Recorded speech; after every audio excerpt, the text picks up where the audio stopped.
जय श्री कृष्णा, राधे राधे। आप सभी को जन्माष्टमी की ढेरों बधाइयाँ। मेरा नाम है यश मौर्य और मैं आपका स्वागत करता हूँ मथुरा वृंदावन धाम के इस दर्शन में, यानी मथुरा और वृंदावन के इस ब्लॉग में।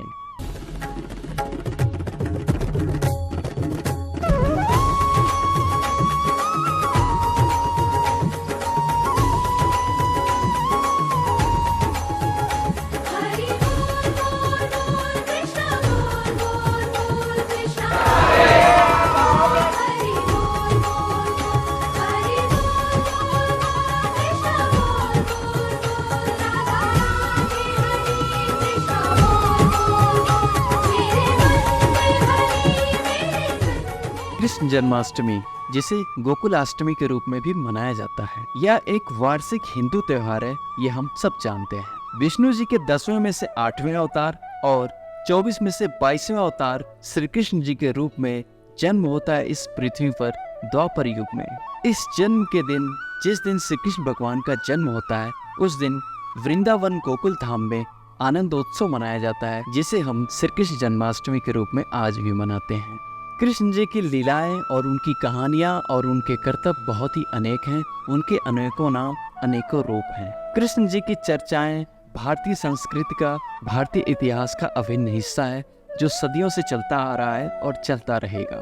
श्री कृष्ण जन्माष्टमी यानी गोकुलाष्टमी भारत के सभी हिस्सों, राज्यों और विदेशों में भी बहुत धूमधाम से मनाया जाता है। मैं श्री कृष्ण जी के जीवन पर कोई व्याख्यान या कोई चर्चा नहीं करने वाला, क्योंकि उनकी लीला और उनकी जीवनी बहुत बड़ी है। मैं एक वीडियो में तो कतई कवर नहीं कर सकता। मुझे कई सारे वीडियोस बनाने पड़ेंगे, जो कि बहुत बड़ा काम है। मैं यहाँ पर आया हूँ आप सबके साथ जन्माष्टमी मनाने तथा मथुरा और वृंदावन धाम का दर्शन कराने। हाँ, लेकिन मैं आपको मथुरा और वृंदावन नगरी के बारे में थोड़ी बहुत जानकारी जरूर दे सकता हूँ। तो चलिए वीडियो में आगे बढ़ते हैं। अगर आप दुनिया के किसी हिस्से से या भारत के किसी हिस्से से मथुरा आना चाहते हैं, तो उसके आने के कई रास्ते हैं। एक, या तो आप फ्लाइट से आ सकते हैं, दूसरा ट्रेन और बस से भी आप मथुरा आ सकते हैं। अगर आपको फ्लाइट से आनी है तो आप सबसे पहले दिल्ली के एयरपोर्ट पे आ सकते हैं, या फिर आप दूसरा एयरपोर्ट जो सबसे नज़दीकी एयरपोर्ट है, आगरे का एयरपोर्ट, वहाँ पे भी आप आ सकते हैं। अगर आप भारत के किसी हिस्से से ट्रेन से आ रहे हैं तो आप मथुरा जंक्शन पे डायरेक्ट उतर सकते हैं। तो सबसे पहले हम चलते हैं श्री कृष्ण जन्मभूमि, जहाँ पर श्री कृष्ण जी का जन्म हुआ था। ये उस वक्त का समय है जब श्री कृष्ण जी के माता पिता देवकी और वासुदेव को उनके मामा कंस ने कारागार में डाल दिया था, और कारागार में रहने की वजह से यहीं पर मथुरा में ही श्री कृष्ण जी का आधी रात को अष्टमी के दिन जन्म हुआ। ये वही जगह है जिसे हम श्री कृष्ण जन्मभूमि के नाम से जानते हैं।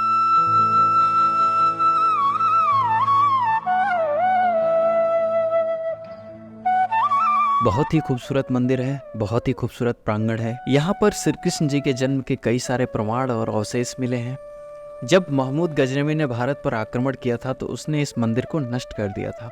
फिर राजा विजयपाल द्वारा इसका पुनर्निर्माण करवाया गया, और तब से ये मंदिर सबके आस्था का प्रतीक है और भगवान श्री कृष्ण के जन्म का एक बहुत ही अद्भुत पहचान है और सबके लिए बहुत पूजनीय है।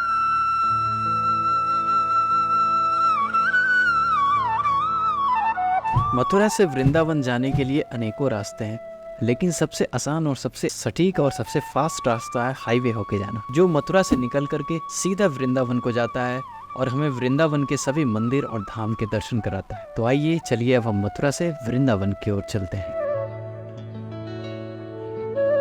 वृंदावन के मेन गेट से अंदर होते हुए जब हम आगे बढ़ते हैं तो हमें सबसे प्रसिद्ध मंदिर मिलता है, वो है प्रेम मंदिर।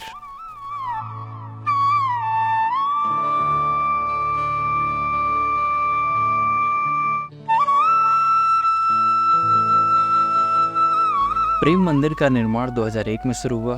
श्री कृपालु जी महाराज जी के द्वारा इसका फाउंडिंग स्टोन यानी नींव रखी गई, और यह मंदिर 10 साल में यानी 2011 में बनकर पूरी तरह से तैयार हुआ। यह मंदिर अपनी खूबसूरती और अपने डिज़ाइन और अपनी अद्भुत बनावट के लिए विश्व प्रसिद्ध है। यहाँ पर श्री कृष्ण जी के जीवन की तमाम लीलाओं की झांकियाँ बनी हुई हैं, जो कि आपको देखने में बहुत ही खूबसूरत लगेगा। यहाँ पर श्री कृष्ण जी के बचपन की वो सभी लीलाएं, जो गोपियों के साथ वो रास लीलाएं करते थे, जो भी उनकी लीलाएं हैं, उनकी तमाम झांकियाँ बनी। इस मंदिर का परिसर बहुत ही खूबसूरत है।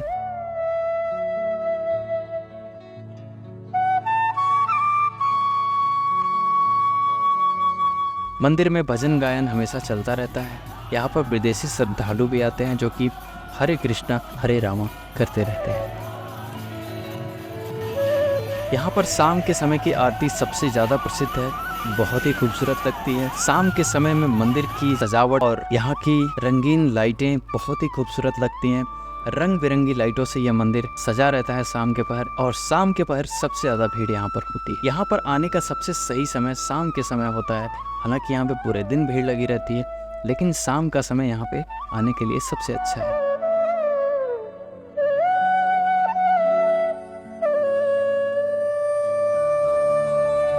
इस्कॉन टेम्पल वृंदावन का एक बहुत ही खूबसूरत मंदिर है जो कि भारत में ही नहीं पूरे दुनिया में मशहूर है। यह मंदिर श्री कृष्ण बलराम के नाम से भी मशहूर है। इसकी स्थापना इस्कॉन फाउंडेशन के द्वारा सन 1975 में की गई। इस मंदिर में श्री कृष्ण जी का जाप करते हुए आपको विदेशी श्रद्धालु बहुत ज़्यादा देखने को मिलेंगे। इस्कॉन टेम्पल में कोई एंट्री फी नहीं लगती, आप यहाँ पर कभी भी आ सकते हैं और घूम सकते हैं।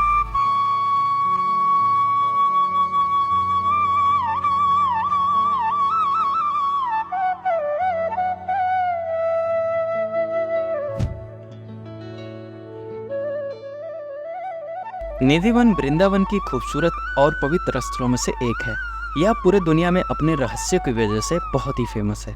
यहाँ पर ऐसा माना जाता है कि श्री कृष्ण जी आज भी रात को आते हैं राधा जी से मिलने, और गोपियों के साथ रासलीला भी करते हैं। ये जितने भी पेड़ आपको दिखाई दे रहे हैं, ऐसा माना जाता है कि ये श्री कृष्ण जी के जमाने के पेड़ हैं, और ये पूरा निधिवन तुलसी जी के पेड़ों से घिरा हुआ है जो कि सिर्फ 5 फीट के पेड़ होते हैं।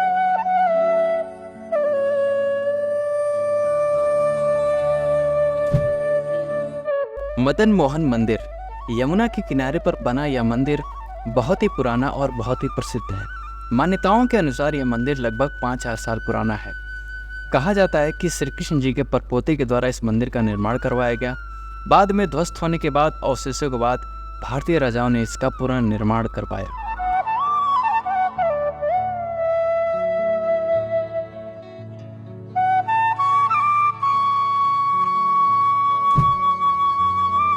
कुसुम सरोवर यह यहाँ के चर्चित स्थानों में से एक है और कृष्ण जी के जीवन से जुड़ा हुआ एक बहुत ही खूबसूरत और बहुत ही खास जगह है। यहाँ पर चैतन्य महाप्रभु भी हमेशा आया करते थे। कहा जाता है कि राधा जी श्री कृष्ण जी से मिलने यहाँ पर सखियों के साथ आया करती थी।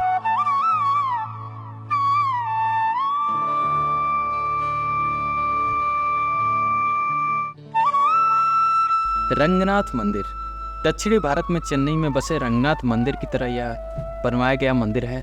यह मंदिर 1851 में बनवाया गया था। वृंदावन का रंगनाथ मंदिर वृंदावन का सबसे बड़ा मंदिर है जो कि विष्णु भगवान को समर्पित। श्री बांके बिहारी मंदिर जिसकी स्थापना तानसेन जी के गुरु श्री हरिदास जी ने की थी। श्री बांके बिहारी मंदिर में आपको श्री कृष्ण जी के बाल रूप के दर्शन होते हैं। यह मंदिर में श्री कृष्ण जी के बाल अवस्था के रूप की प्रतिमा रखी गई है और उनकी सेवा एक छोटे बालक के रूप में की जाती है। यह एक लौता मंदिर है जहाँ पर कोई घंटी और कोई साउंड नहीं है, क्योंकि बच्चे शोर से डर जाते हैं, ऐसा माना जाता है।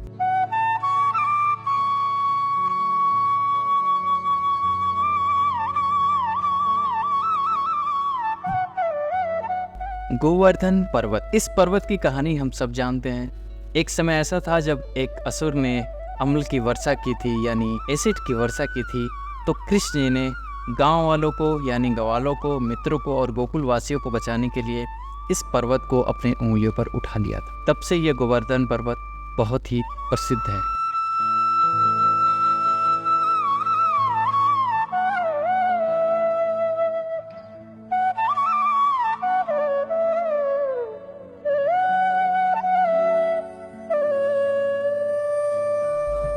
यमुना घाट जिसे हम केसी घाट के नाम से भी जानते हैं, यह सबसे खूबसूरत और कृष्ण जी के जीवन से यमुना घाट और यमुना नदी की बहुत सारी कहानियां हैं और बहुत सारे मान्यताएं भी हैं। यह गोवर्धन पर्वत और निधिवन के पास में पड़ता है। यहाँ पर हर साल स्नान करने लाखों लोग आते हैं।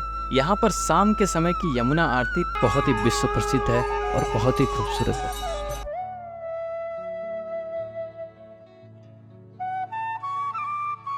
वीडियो अगर पसंद आया हो तो वीडियो को लाइक कीजिए, हमारे साथ बने रहने के लिए चैनल को सब्सक्राइब कीजिए, साथ में बेल आइकन को दबाएं ताकि हमारी वीडियो आप तक सबसे पहले पहुंचे। और कमेंट्स में बताएं कि आपको मथुरा और वृंदावन कैसा लगा।